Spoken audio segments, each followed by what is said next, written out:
বাগেরহাটে নিষিদ্ধ ছাত্রলীগ নেতা জুয়েল হাসান সাদ্দামের স্ত্রী ও ৯ মাস বয়সী শিশু সন্তানের মৃত্যুকে ঘিরে নতুন করে রহস্যের ইঙ্গিত দিয়েছে নিহত নারীর ভাই।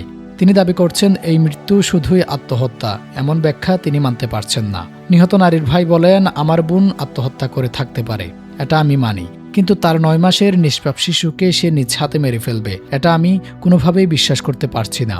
এখানে বড় কোনো রহস্য আছে, এর মূল কারণ আমাদের বের করতেই হবে। এর আগে গত জানুয়ারি মাসে বাগেরহাট সদর উপজেলার একটি বাড়ি থেকে সাদ্দামের স্ত্রী ও তাদের শিশু সন্তানের মরদেহ উদ্ধার করা হয়। পুলিশের প্রাথমিক প্রতিবেদনে বলা হয়, স্ত্রীকে ঘরের ভেতর ঝুলন্ত অবস্থায় পাওয়া যায় এবং পাশেই মৃত অবস্থায় ছিল শিশুটি। তবে এই ঘটনায় শুরু থেকেই প্রশ্ন তুলছে পরিবার ও স্থানীয়রা।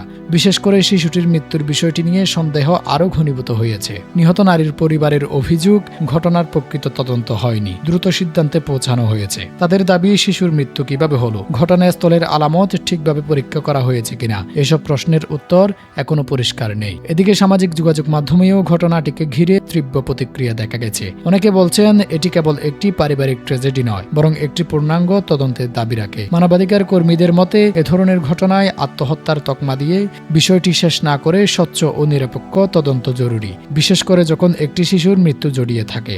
এখন প্রশ্ন একটাই, সাদ্দামের স্ত্রী ও তার ৯ মাসের শিশু সন্তানের মৃত্যুর পেছনে আসল সত্য কি?